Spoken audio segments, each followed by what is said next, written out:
expect from Devin, you know, going up at 147? There's a lot of needle, I guess, between the pair of you. I guess from what you've seen in camp. Hey, listen, an exciting Devin Haney.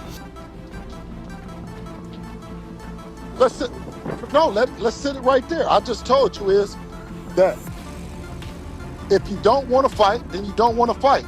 There's no clauses, there's no catches, there's no nothing. Yeah. He just capping for like social media. Like he not gonna be like realistic about the situation. Bill Haney has stepped forward with a strong and unmistakable warning directed at Shakur Stevenson after growing reports suggested that a Devin Haney vs. Shakur showdown has been agreed upon in principle.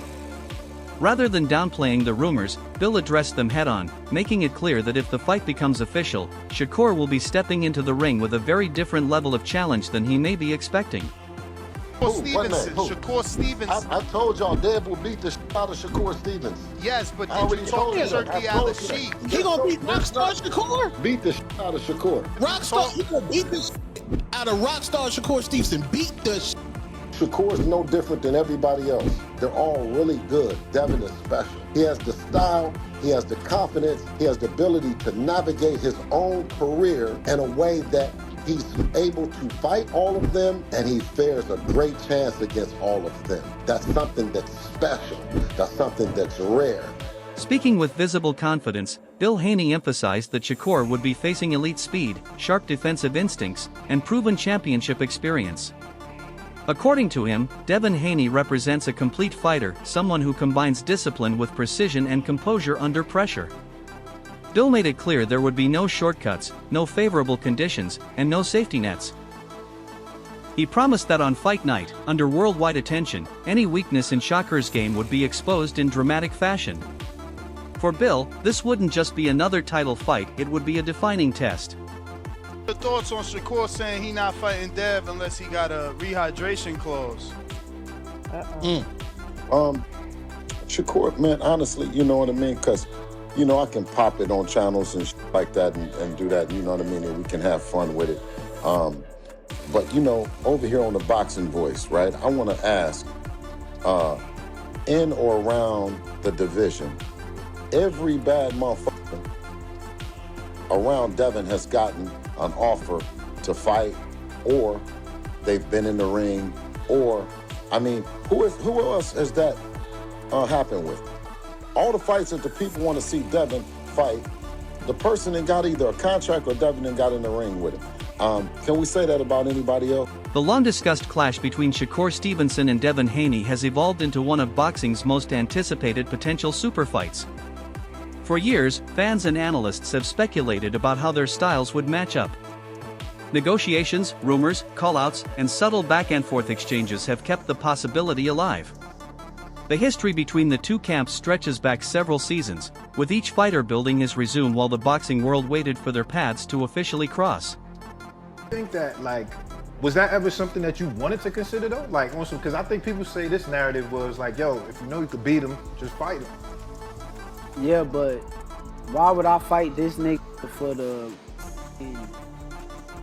least money that I could get when it's like, okay, cool, let's go through the WBC, because that's what I did, that they're trying to ignore. Right. They're going to ignore that whole part.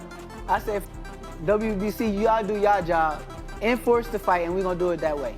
They gave him the deadline to figure out was he going to fight me or fight Regis. That man decided to move up. Yeah. But I really made the WBC do their job. That's what it really came down to. And whatever finish that they was going to offer, that's what it was going to be at the end of the day. So if they would have came back and said 75-25, I would have had no choice.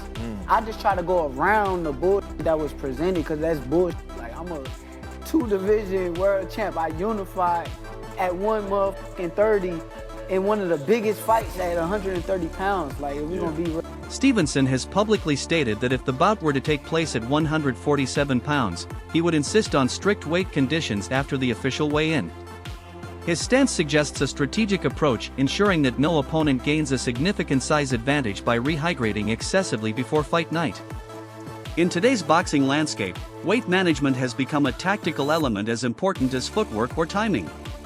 I want me to come to 147, I'm coming there with rehydration clause. I don't even do that. But why am I going up to these guys' weight classes if Yeah. I'm not planning on going there? So any of y'all want to fight me at 147? Yeah, rehydration. 10 pounds. 10-pound That rehydration. mean- Like that the IBF rule, basically. You gotta understand, that means on fight night, when we get in the ring, they're gonna be 157, maybe 158, Max. no bigger than 160 that night. Right. I'm cool with that. So if we could get it like, all right, like the IBF But- rule, 10-pound rehydration. Yes, but Okay. think about it. If there's no rehydration clause, these guys gonna get it up to Yeah. 170 175. pounds. Yeah, 175. I'm in the 140s on fight night. Yeah. So if I'm 140, they 170. Bro, what am I in here wrestling around with these? Right. However, Bill Haney has remained unwavering in his opposition to rehydration clauses.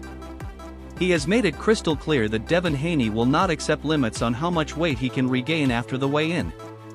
From Bill's perspective, imposing such conditions undermines fairness and restricts a fighter's natural preparation. If Stevenson insists on structured limits, it could immediately complicate negotiations and potentially stall the fight before it even reaches the contract stage. The list, is that a fight you guys are seeking, or are you leaving it alone since he's saying that it would require Devin to get a rehydration clause? Is that something you're willing to get on a phone and discuss how many pounds exactly? Well, when you're speaking about Debo,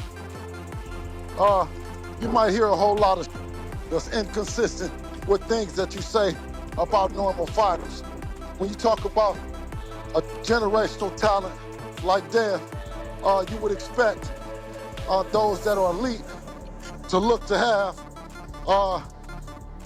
to be on a level playing field. What you weigh is what you weigh, and how you get down the next day is, it's what it's all about, and that's what that. Bill has also rejected the idea of catchweight agreements altogether. His philosophy is straightforward: Devin fights at his natural, agreed-upon division without artificial restrictions. This stance reflects a broader belief that elite fighters should compete without additional stipulations that may tilt physical dynamics. By refusing both rehydration clauses and catchweights, Bill signals that Team Haney is confident in Devin's size, conditioning, and physical presence at welterweight. Do a catchweight, which is what he wants to put on. Not a catchweight, but a rehydration, which is what he said it would require in order for him to fight Devin. No, what he said was that he doesn't do any negotiation. He has a management team that does it, and let's just stay and keep it right there. Everything that he's saying, he's not going to 100% stand on it, because he says he doesn't negotiate against himself and refers back to his team. So I can't take any of that serious, especially, like I said, given an opportunity that you understand that he says that based on Conor Ben doing something that he felt might be unfair and putting it on Chris Eubank is what he's saying that he might do. Meanwhile, respected voices like Bruce Crington have offered a different perspective. Crington believes Shakur Stevenson has the tools to outbox Devin Haney by controlling distance, dictating timing, and exploiting angles. According to him, Shakur's elite footwork and defensive awareness would neutralize Haney's jab and limit extended exchanges. He predicts a highly technical chess match, where positioning and ring IQ matter more than aggression or raw power. Who would you favor at 147 between him and Devin? Shakur? That's a tough fight. I like both of those styles together, but I do think that Shakur is just more defensively sound and aware. It's possible that Shakur may win that fight. I feel like he's a problem for a lot of guys because of his style. But Devin and both of those styles together, that's a great matchup. And I don't know, that's actually a really good fight. Many analysts echo the belief that Shakur Stevenson possesses the complete package required to become boxing's next global superstar. His defensive mastery, composure, and technical precision represent a style that purists deeply appreciate. In an era where fans are increasingly valuing skill and ring intelligence over knockout power alone, Stevenson's disciplined approach could shape the sport's future direction. Devin Haney, you know, Conor Ben. Like, there's a lot of fights that like Shakur can like be involved in and beat all these dudes, man. Beat all of them. Has a chance of beating all of them, right? And solidifying, you know, his mark in the sport, you know, being, you know, the great of his generation. You know, when Crawford left, I told y'all that, you know, Shakur was the next guy on the throne. And I truly wholeheartedly still believe that. I know there's guys that has worked with Shakur in the past that swear up and down. Oh, I even forgot Murataya is there too.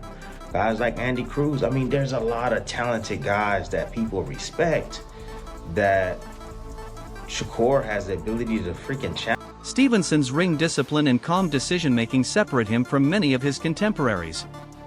Maintaining an undefeated record while steadily collecting meaningful victories has strengthened his reputation as a future-defining figure in boxing.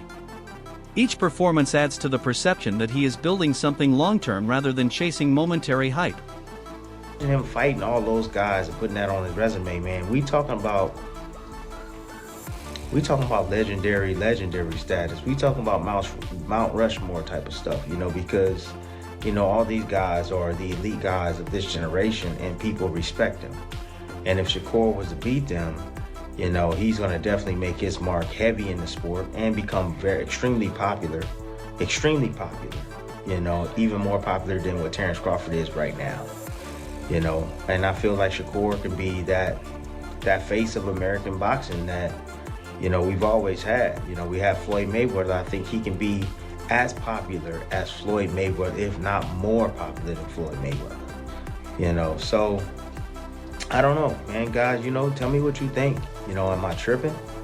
But there's a lot of potential matchup for Shakur that can really grow his star. A Stevenson versus Haney mega fight would bring together two undefeated, technically elite fighters at the peak of their powers. Both are hungry not just for belts, but for legacy. The matchup promises strategy, adjustments, and high-level execution, the type of contest that could captivate fans globally and mark the beginning of a new era built on skill and intelligence rather than spectacle alone. Confirms what I've been saying. 3-division world champion, former undisputed lightweight, former WBC junior welterweight, and reigning WBO welterweight world champion, first ballot Hall of Famer once he retires, superstar boxer, top 5 pound-for-pound best fighters in the world, Devin "The Dream" Haney, 33 wins, no loss and no draw, 15 wins by way of knockout. He calls out another first ballot Hall of Famer of his era. Ironically enough, Devin Haney is 27, and the person he calls out is 28 years old, who's another first ballot Hall of Famer, Olympic silver medalist, 4-division world champion, former unified super featherweight, who simultaneously up until yesterday held the WBC 135-pound title and the WBO 140-pound junior welterweight title. At the same time, superstar boxer, 4-division champion, who will be a first ballot Hall of Famer, Shakur Stevenson, who is 25 wins, no losses, no draw, 11 wins by way of knockout. So Shakur Stevenson and Devin Haney, as I said, and Devin Haney confirmed it as you see there, this is the next super fight in the sport of boxing. Devin Haney, on the other hand, has firmly established himself as one of boxing's most technically refined champions. His lightning-fast reflexes, sharp accuracy, and methodical ring control have earned widespread respect. Observers often praise his ability to adapt mid-fight, stay composed under pressure, and dictate tempo. Analysts like Bernie have pointed out that Haney's blend of speed, discipline, and strategy makes him a genuine test for even the most decorated opponents. When compared directly to Stevenson, the potential clash becomes even more compelling. Two elite thinkers in the ring, each capable of adjusting over 12 intense rounds. According to Bernie, the bout would showcase resilience, strategic depth, and world-class technique, making it a must-watch event worldwide. This means because now Shakur is a 4-weight world champion. Devin is a 3-weight world champion. Devin was undisputed, but now Shakur is a 2-time lineal champion. You know, so he's a 2-time Ring Magazine winner. You know, 2-time unified champion. If you want to add the ring, as far as with the WBO, he was unified at 130. You know, so he's a two-time unified champion, two-time lineal champion. Beat a guy like Teofimo Lopez, who rises to the occasion. Had a close fight with George Kambosos. You can make a claim that he was fighting out of frustration or out of emotion, you know, and that was it. He was in his prime too, you know.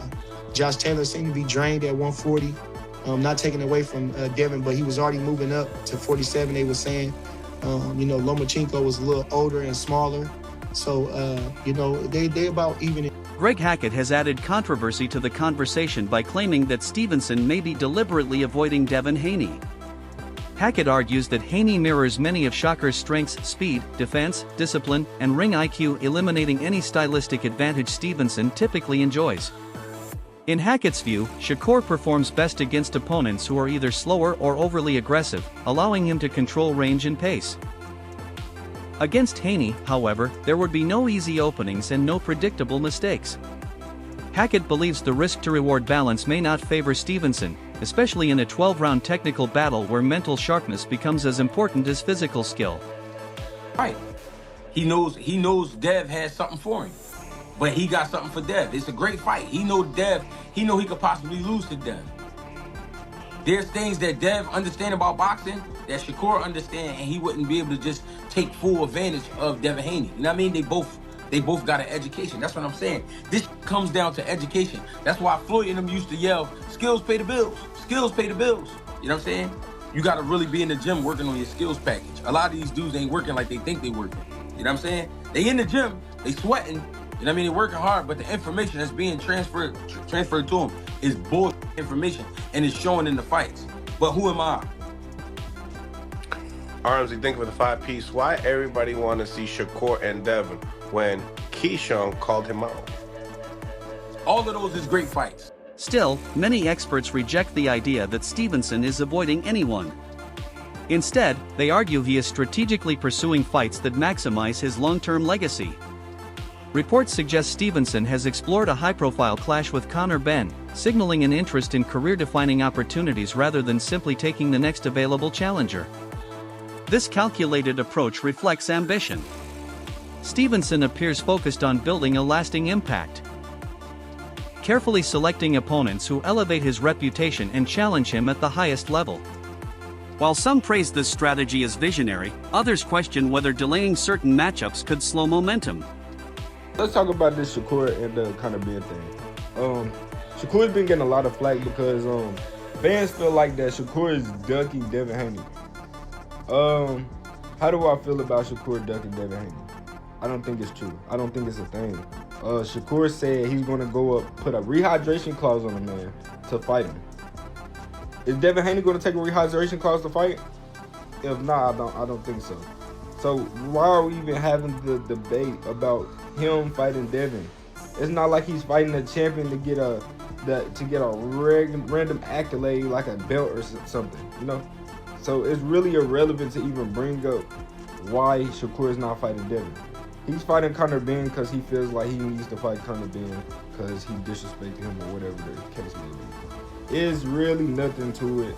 Fans are trying to put Devin and Shakur against each other. I would love to see the fight, but it's whatever. Stevenson has directly addressed critics who question whether he is physically suited for 147 pounds.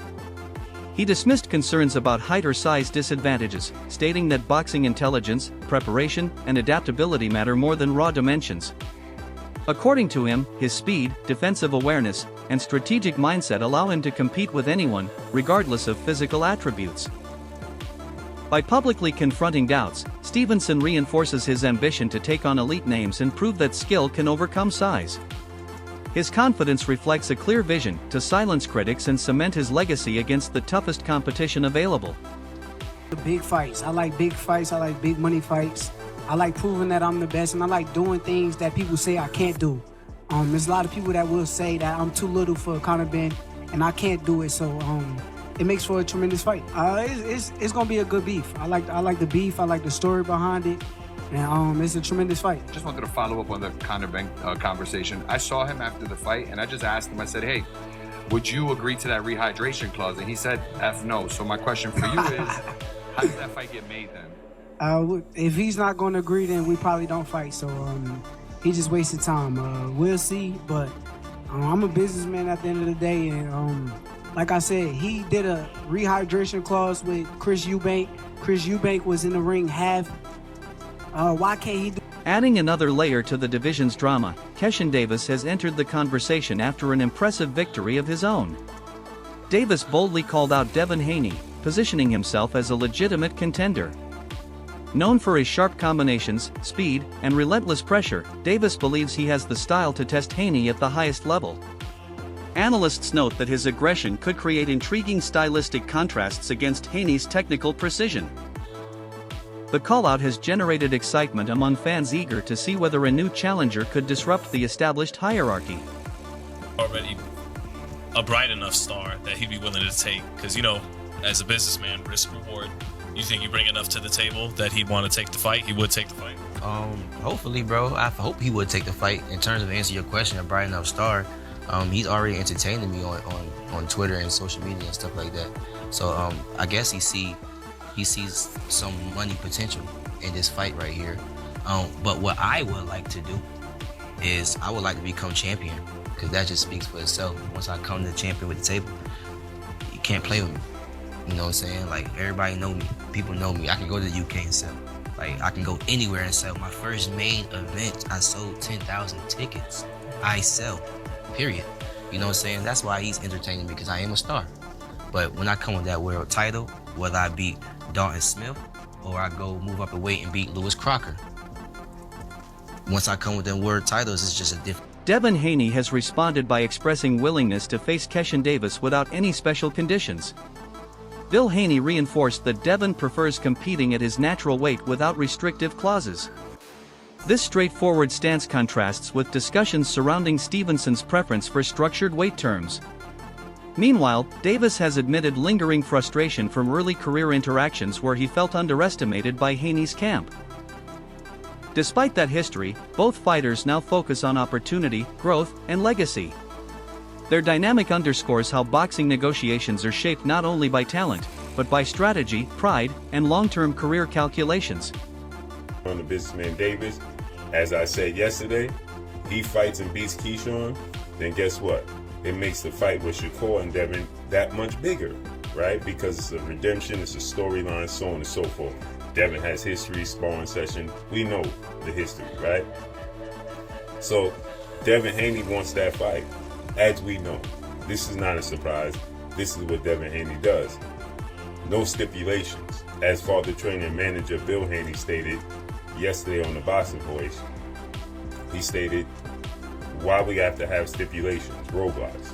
We ain't trying to do that. Devin moved up, so he don't have to drain himself. Why would he have to drain himself, right? Nonetheless, Shakur wants a 10-pound rehydration course. Keyshawn, the businessman Davis, as you're going to see right here, he explains why he don't like Devin Haney. Because, and people are asking me and sending me, this is an old clip that Keyshawn did with Wallow and Gilly, and people are asking me my thoughts is resurfaced because obviously the Devin Haney, Keyshawn Davis, a saga has started. With tensions rising and narratives forming on multiple fronts, the central question remains, can Shakur Stevenson outbox Devin Haney in a high-level tactical battle, or will Haney's speed, discipline, and championship composure ultimately prevail?